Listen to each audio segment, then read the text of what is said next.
Lakshmi ceramics நம்ம shop அனைத்திலும் top. இங்கே சுவைக்கும் ஒவ்வொரு சுவையும் உங்கள் பாரம்பரியத்தை நினைவூட்டும் ஆலடிப்பட்டியார் நலனும் நற்சுவையும் 65க்கும் மேற்பட்ட கிளைகளுடன் ரகங்கள் பலவிதம், ஒவ்வொன்றும் உலகத்தரம். தமிழக உற்பத்தியில் உங்கள் அனுஜ் ஸ்டைல்ஸ்.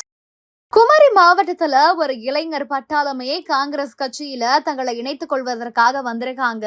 இவங்களுக்கு கன்னியாகுமரி பாராளுமன்ற உறுப்பினரான திரு விஜயவசந்த் அவர்கள் தனது கையாலேயே பொன்னுடைய போர்த்தி அந்த கட்சியில சேர்த்திருக்காரு. இது குறித்தான வீடியோ பதிவை அவரே தன்னோட எக்ஸ் வலைதள பக்கத்துல பகிர்ந்திருக்காரு. அந்த ஒரு பதிவுல தலைவர் ராகுல் காந்தி தலைமையை ஏற்று இளைஞர் பட்டாளம் காங்கிரஸ் கட்சியில் தங்களை இணைத்துக் கொண்டனர் அப்படின்னு பகிர்ந்திருக்காரு.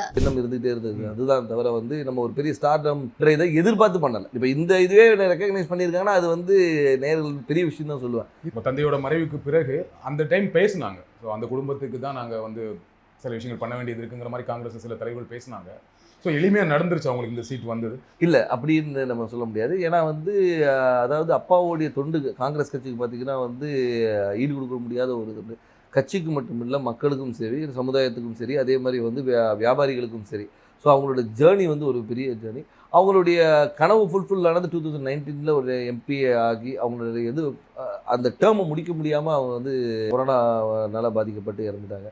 இதில் என்னென்னா அந்த டைமில் தான் எனக்கு அப்பாவோட கனவுகளை நிஜமாக்கணும். ஏன்னா அது வரைக்கும் இருக்கும்போது நம்ம ஒரு ஃப்ரண்ட் ரன்னராக இல்லவே இல்லை. நான் அரசியல்னாலும் அப்பா கூட நான் ஈடுபாட்டில் இருந்தேன். நான் ஃபஸ்ட்டு அப்பா மேயர் எலெக்ஷன்லேருந்து கேம்பெயின்ஸுக்கு போயிருக்கேன்.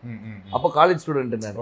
ஸோ அந்த மாதிரி நம்ம பிஹைண்ட் இதில் அப்பா இப்படி பண்ணலாம்ப்பா அப்படி பண்ணலாம்ப்பான்னு கன்னியாகுமரி வரும்போது நாங்கள் ரொம்ப இன்வால்வாக இருந்தோம். ஃபார் எக்ஸாம்பிள் பார்த்தீங்கன்னா நோவல் டாட்டா அவர்களை பார்த்து டிசிஎஸை கொண்டு வரணும்னு கேட்டோம். அதே மாதிரி ஒரு ஜப்பான் நிறுவனத்தோட கடல் சீற்றத்தை எப்படி பண்ணலாம்னு பேசணும். அப்பா முயற்சி எடுத்து ஏர்போர்ட்டே வர ஃபீஸிபிலிட்டி இல்லைன்னு சொல்லும்போது ஒரு எக்ஸ்பர்ட்ஸை கூப்பிட்டு அவங்கள டெல்லி கூப்பிட்டு போய் வாங்கி எஸ் இஸ் ஃபீஸிபிள்னு சொல்லி ஃபஸ்ட் ஃபேஸ் பண்ணி செகண்ட் ஃபேஸும் ஓகே. ஸோ இந்த மாதிரி ஒரு விஷனோட போயிட்டு இருக்கும்போது திடீர்னு மறைந்த உடனே ஐயோ அது பண்ண வேண்டிய கடமை நம்மளுடைய கடமைன்னு நான் சொல்லுவேன். ஒரு தந்தையை விட்டு போன பணிகளை மகனாக செய்ய வேண்டியது. அது குடும்ப ரீதியாகவும் சரி, வசந்தன் கோவாக இருந்தாலும் சரி, சமூக பணியாக இருந்தாலும் சரி இது எனக்கு செய்ய வேண்டிய கடமைன்னு தான் எடுத்து. உங்களுக்கு அந்த கடமையை அதை நம்ம பண்ணணுங்கிற ஒரு ஆசையும் கடமையும் இருக்கு. பட் கட்சிக்குள்ள அதை முழுமையாக ஒத்துக்கிட்டாங்களா? கட்சிக்குள்ள முழுமையாக ஒத்துக்கிட்டாங்கன்னா நான் மறைந்த பின்பு நான் உள்ள வரல. அதுக்கு முன்னாடி ஏஐசிசி மெம்பராக இருந்திருக்கேன், ஆர்ப்பாட்டங்களில் கலந்துருக்கிறேன், நிகழ்ச்சிகளில் கலந்துருக்கேன். ஏன்னா அப்பா ஃப்ரண்ட் ஹேண்ட் இருந்தாலும் நம்ம தெரியல. நிறைய பேர் கேட்டாங்க நீங்கள் கட்சியில் என்ன இருந்தீங்க சார், நான் இதில் இருந்த பாருங்க அப்படின்னு ரெஃபரன்ஸ். ஓகே நீ இருந்திருக்கீங்களான்னு ஒரு இது அப்பா மறைவு பின்பு நம்ம தெரிஞ்ச உடனே ஒரு லைம் லைட்டில் வந்த மாதிரி. நடுவில் கார்த்தி சிதம்பரம் அவர்கள் கன்னியாகுமரி தொகுதிக்கு பிரியங்கா காந்திக்கு விருப்ப மனு கொடுத்தாரு இல்லையா? அப்ப எப்படி இருந்துச்சு அது? அப்ப எனக்கு என்ன தோணுச்சுன்னா, ஓகே கட்சிக்குள்ள அதுக்கு முன்னாடியே பேசிட்டு இருந்தாங்க, விஜய் வசந்துக்கு தான் தொகுதி கொடுக்க போறாங்க அப்படின்னு பேசிட்டு இருக்கும்போது இந்த ஒரு நிகழ்வு நடந்தது. கட்சிக்குள்ள அப்போ ஒரு சப்போர்ட் இல்லாம இருக்கும் அப்படி. அதாவது அதுக்கு தான் பேர் விருப்ப மனுன்னே வச்சிருக்காங்க. அவங்க விருப்பப்படுறவங்கள இது பண்றதுதான் விருப்ப மனு வச்சிருக்காங்க. ஏன்னா அப்பா போட்டியிடும் போது ராகுல் காந்தி அங்க போட்டியிடும் சொல்லி விருப்ப மனு கொடுத்தவங்களும் இருக்காங்க. ஸோ அதனால அந்த விருப்பத்தை ஒரு அகில இந்திய தலைவர் நம்ம தொகுதியில கன்னியாகுமரி காங்கிரஸோட கோட்டையாக இருந்த ஒரு காமராஜர், குமரி அனந்தன் இவங்கெல்லாம் வெற்றி பெற்ற ஒரு டென்னிஸ் எல்லாருமே வெற்றி பெற்ற ஒரு காங்கிரஸோட இதா இருந்தனால அந்த ஒரு பலம் இருக்கிறதுனால பண்ணா நல்லா இருக்கும்ன்ற ஒரு இது. இப்ப சீட் கொடுத்தாச்சு, எந்த அளவுக்கு நம்பிக்கையா இருக்கீங்க? ரொம்ப நம்பிக்கையா இருக்கு. மக்கள் என்ன ரெஸ்பான்ஸ் சொல்றாங்க? மக்கள் ரெஸ்பான்ஸ் ரொம்ப நல்லா இருக்கு, ரொம்ப நல்லா இருக்கு. அதே மாதிரி என்னன்னா ஆதரவும், அதாவது முதற்கண் கட்சியோடைய ஸ்ட்ரென்த்தும் எங்களுடைய கூட்டணியோடைய பலமும், அதுபோல் அப்பா விட்டு சென்ற பணிகளும், அதுபோல் ராகுல் காந்தி அவர்களுடைய வருகை அந்த கரெக்டாக அந்த மார்ச் 1 வந்தது ஒரு பெரிய எழுச்சியை கொடுத்தது. எங்கள் தொண்டர்கள் மத்தியிலும் சரி, பொதுமக்கள் மத்தியிலும் ஓகே நம்ம ஊர் வந்திருக்காங்க, அவர் பண்ண அதாவது ஒரு தலைவராக வராமல் ஒரு தொண்டனாகவும் சராசரி மனிதனாக வந்தார். இப்போ நீங்கள் எல்லா தலைவரும் வராங்க, மீட்டிங் போடுறாங்க. அப்படி இல்லாமல் ரோட்டில் ஒரு டீ கடையில் நின்று ஒரு பையனை கூப்பிட்டு பேசி அவங்ககிட்ட ரன்னிங் இன்ட்ரெஸ்ட் இல்லைன்னா ஷூஸ் இருக்கா, இல்லைன்னா ஷூஸ் வாங்கி கொடுத்து அனுப்புகிறேன். ஸோ இந்த மாதிரி ஒரு பர்சனல் கனெக்ட், திடீர்னு போய்ட்டு ஸ்கூலில் போய் தண்டனை எடுக்கிறாரு, இன்ட்ராக்ட் பண்ணுற ஸ்டூடெண்ட்ஸோட. அதே மாதிரி பார்த்தா இதுக்கு முந்தின இதில் நெசவாளிகளும் சரி, விவசாயிகள் இன்ட்ராக்ஷன், மீனவர், அந்த மாதிரி எல்லாரோட கனெக்ட் பண்ணும்போது நம்மளோட ஒருத்தர் அவர் அப்படின்ற ஒரு அஃபினிட்டி வருது. அது போக மட்டும் இல்லாமல் இப்போ ஆளுகின்ற பிஜேபி அரசு மீது உள்ள எதிர்ப்பும் அதிருப்தியும் கூட ஒரு பெரிய பலமாக இருக்கும். கன்னியாகுமரியில் பிஜேபிக்கு கொஞ்சம் ஸ்ட்ராங் இல்லையா?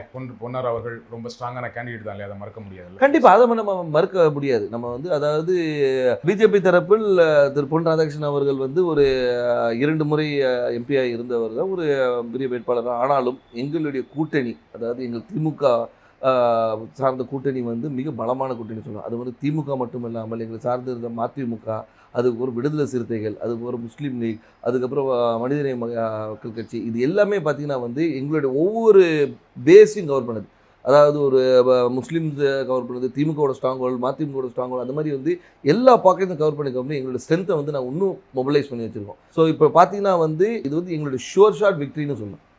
ஸோ உங்கள் கூட்டணியோட ரொம்ப ஸ்ட்ராங்காக இருக்குது, அந்த கூட்டணியை ஒரு பெரிய வெற்றி தேடித்தரும்னு சொல்கிறீங்க. கண்டிப்பாக திரு வசந்தகுமார் அவர்களுக்கு கன்னியாகுமரி தொகுதி மக்கள் வாக்களித்தாங்க. ஏன் விஜய் வசந்த் அவர்களுக்கு வாக்களிக்கணும்? ஏன் உங்களுக்கு வாக்களிக்கணும்? அதான் வசந்தகுமார் அவர்களுக்கு வாக்களித்தனால விஜய் வசந்துக்கு வாக்களிக்கணும்னு நான் சொல்ல வரல. ஆனால் ஒரு காங்கிரஸ் வேட்பாளராகவும் அதே மட்டுமல்ல வசந்தகுமார் அவர்கள் வந்து இந்த மக்களுக்கும் கன்னியாகுமரி மக்களுக்கும் பல துண்டுகளை செஞ்சுருக்காங்க. அது விட்டு போன பணிகளை வந்து அவர் மகன் செய்வார் என்ற ஒரு நம்பிக்கை அவங்களுக்கு இருக்குது. அது மட்டும் இல்லாமல் வந்து நான் வந்து ஒரு வாரிசாக வந்து நேராக போயிட்டு வந்து நான் நேராக டெல்லியில் இங்கேயும் போய் வரல. அடுத்த நாளே மக்களை சந்தித்தேன், மக்களோட இருந்தேன், எல்லா நிகழ்ச்சிகளை கலந்து கொண்டு எல்லாரோட நிறை குறைகளை கேட்டுட்ருக்கோம், மக்களாக இருந்தோம். அது ஏன்னா எடுத்தவொன்னே அக்செப்ட் பண்ணிக்க மாட்டாங்க. கேட்குற கேள்விக்கு தான் சொல்கிறேன், அதை அக்செப்ட் பண்ண வைக்கிறதுக்கு நான் ஒர்க் பண்ணேன்.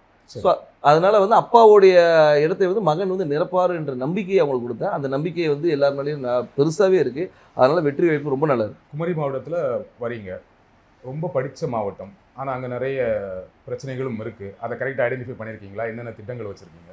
கண்டிப்பாக. அதாவது வந்து நீங்கள் கன்னியாகுமரியை பொறுத்த வரைக்கும் பார்த்தீங்கன்னா வந்து இந்த மிக்ஸ் ஆஃப் ஆல்னு சொல்லலாம். அதாவது கடல் இருக்குது, மலை இருக்குது, எல்லாமே இருக்குது. அதனால் வந்து மக்களுடைய தேவைகளும் அவங்களுடைய இதுவும் நிறைய வேறுபாடுகள் இருக்குது. ஒரு பாக்கெட்டையும் நாங்கள் அனலைஸ் பண்ணி வச்சுருக்கோம். அதாவது இந்த மக்களுக்கு இது தேவை, இவங்களுக்கு இது தேவையில்லைன்ற அளவுக்கு அனலைஸ் பண்ணி வச்சுருக்கோம். மக்களுக்கு விரோதமான எந்த ஒரு சட்டத்தையும் கொண்டு வரக்கூடாது என்ற ஒரு முடிவும், மக்களுக்கு எப்போவுமே நன்மை கொடுக்கணுன்ற ஒரு சட்டத்தை கொண்டு வரணும்.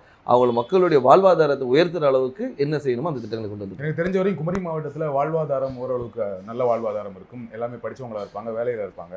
ஆனால் என்னென்னா அங்கே என்ன வேலை கிடைக்குன்னா, ஒன்று படித்து முடித்தா டீச்சர், பெண்களாக இருந்தால் நர்ஸு, அப்படி இல்லைன்னா இப்போ ஒரு சமீப 10 வருடங்களாக சாஃப்ட்வேர் இன்ஜினியர் நிறைய பேர் வந்து சென்னையில் வேலை பார்க்குறாங்க, ஃபாரின் போவாங்க, கப்பல் போவாங்க, இந்த மாதிரி வேலை செய்வாங்களே தவிர மாவட்டத்துக்குள்ள வேற என்ன வேலை வாய்ப்புனா எதுவுமே பெருசாக கிடையாது. ஃபேக்ட்ரிஸ் கிடையாது, சாஃப்ட்வேர் கம்பெனிஸ் கிடையாது. அப்போ அதற்கான திட்டங்கள் என்ன? அதற்கான திட்டங்கள் நிறைய கொண்டு வர திட்டங்கள் நிறைய இருக்குது. ஏன்னு சொல்லிங்கன்னா வந்து நீங்கள் சொல்கிற ரிக்குவயர்மெண்ட்ஸ் மட்டும் பார்த்தீங்கன்னா வக்கீல்களும் நிறைய இருக்குது, டாக்டர்ஸ் நிறைய இருக்கிறாங்க. நீங்கள் சொன்ன அது நர்ஸ் டாக்டர்ஸ். அது மட்டும் இல்லாமல் வந்து லிட்ரஸி ரேட் அதிகம் இருக்கிறதுனால வந்து இவங்க பல இடங்களில் ஸ்ப்ரெட் பண்ணியிருக்கிறாங்க. ஸோ அது மாதிரி தொழிற்சாலைகளை கொண்டு வரது வந்து ஒரு சில பாக்கெட்டில் கொண்டு வரலாம். நீங்கள் பார்த்தீங்கன்னா நீங்கள் தொழிற்சாலைகள் வந்து ஒரு இடத்துல கூட, அதே மாதிரி கடற்புற கதை வந்து டெவலப் பண்ணுறது என்னென்ன கொண்டு வரணும். ஸோ தொழிற்சாலை கொண்டு வருது. அதனால வந்து ஒவ்வொரு ஊர் இப்போ பார்த்தீங்கன்னா ரப்பர் ஃபேக்ட்ரி இருக்காங்க, ரப்பர் ஃபேக்ட்ரியை வந்து நம்ம டெவலப் பண்ணலாம். ஸோ வந்து அது மாதிரி தொழிற்சாலை நிறைய இருக்குது. அதே மாதிரி வேலை வாய்ப்பு திட்டங்களும் நிறைய கொண்டு வரலாம். நம்ம என்னென்னா நம்ம மக்கள் என்னென்னா இங்கே இருக்கிற மக்கள் எல்லாமே பாதி பேர் வெளியே தான் இருக்கிறாங்க. இப்போ இந்த கொரோனால தான் நமக்கு தெரிஞ்சு பாதி பேர் ஊரில் இருக்கும். இவ்வளோ பேர் வந்து நம்ம ஊரை சார்ந்தவங்க இந்த தமிழ்நாடு முழுக்க இருக்காங்க தெரியும். லக்ஷ்மி செராமிக்ஸ் நம்ம ஷாப் அனைத்திலும் டாப். இங்கே சுவைக்கும் ஒவ்வொரு சுவையும் உங்கள் பாரம்பரியத்தை நினைவூட்டும். ஆலடிப்பட்டியார் நலனும் நற்சுவையும் 65க்கும் மேற்பட்ட கிளைகளுடன் ரகங்கள் பலவிதம், ஒவ்வொன்றும் உலகத்தரம். தமிழக உற்பத்தியில் உங்கள் அனுஜ் டைல்ஸ்.